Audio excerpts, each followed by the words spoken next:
Hello and welcome into another edition of the Arizona State Sun Devils Insider Podcast. My name is Kevin Hickson. I am your lead beat writer for the Arizona State Sun Devils on SI and your host of this daily podcast.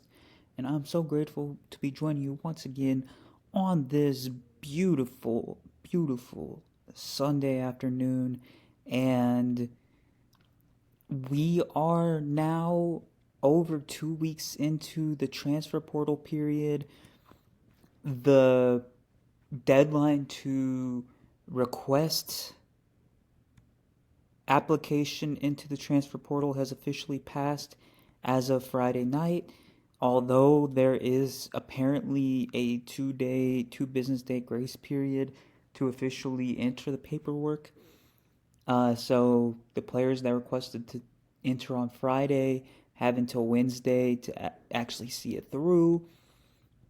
As for Arizona State, to be able to participate in off-season activities, you need to be enrolled into classes, I believe, by the deadline, which I believe is coming up at the very end of the month. So it's very close to coming to pass. And it looks like Arizona State's pretty much done with the transfer portal class, at least as of Sunday afternoon. If you missed it, the Sun Devils did sign 2 more cornerbacks on Saturday.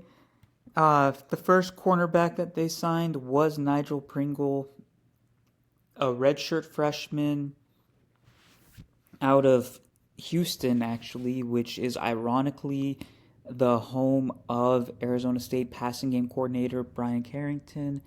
That makes the connection all the more intriguing. It makes it make more sense. And Pringle is a 3-star transfer recruit. He played very, very sparingly at Arkansas in his freshman season.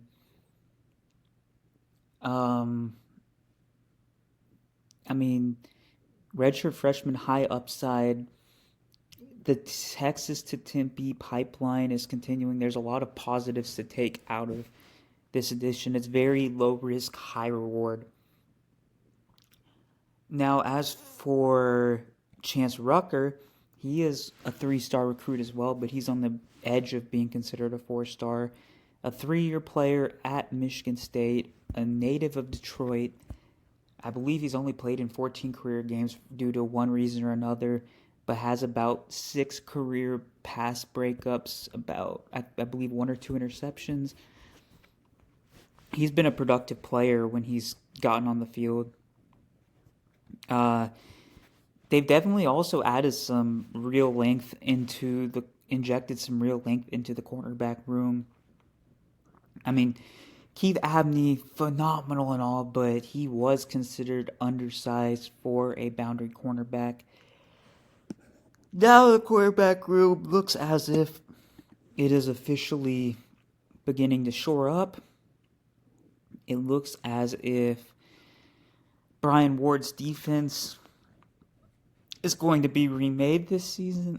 It had to be because there were so many outgoing players, but every single addition that was made on the defense looks like it was made with intention. It looks like every player that got added, there's a purpose behind adding. And I think that starts with the cornerback room. I think that Rodney Bennett Jr. has some real support on the back line now. We still need spring practice. We still need fall practice to really sort out the depth chart, hierarchy within the roster, whatever you want to say about it. But as for the time being, I think that Arizona State fans should be absolutely thrilled with the transfer portal class that was brought in. There's not really anything to poke holes at. The position distribution was very, very good. Pretty much every position that you needed to address, you did address, and you addressed it with real, tangible action, not just kind of putting a Band-Aid over things. There were real additions made with players that can contribute right away. I mean, 2 players added in the quarterback room, 2 players added in the running back room. Several receivers were added, 2 tight ends, several O-linemen, several defensive linemen, including interior and edge players. A couple of linebackers added, cornerback and safety were properly addressed. You brought in a punter, you brought in a kicker. I mean, what more can you want out of a transfer portal recruiting class? And that leads me into discussing the second part of today's episode, which has to do with the recent comments that were made by Jake Plummer. As all of you know, the Arizona State program legend still very much associates himself with the Sun Devils despite not living in the Valley anymore. He comes down here frequently for events or to support the Sun Devils. He always speaks very, very highly of the program. I even saw him at practice, one of the practices back in August, and he was back down in Arizona this weekend for an event that he was holding, and he got interviewed by a local sports broadcaster for the local Fox station, and he was asked about the whole Sam Levitt situation, and he brought out some very, very valid points. He first really emphasized that people need to look at it, I guess, in the frame of the athlete. I mean, Sam Levitt you can say what you want about Sam Levitt till the end of time. But if you were in his shoes, would you make the decision that you thought was best for yourself or that you and your camp thought was the best for yourself? I mean, we can say what we think was best for him as fans or media, but until you're in that situation, you really don't know. And the fact that the NIL era has led to more player empowerment, I mean, it makes it a lot more frustrating because loyalty means a lot less now. But you also have to recognize that these players are really trying to maximize what they have over the remainder of their collegiate careers as well as building up for a pro career. And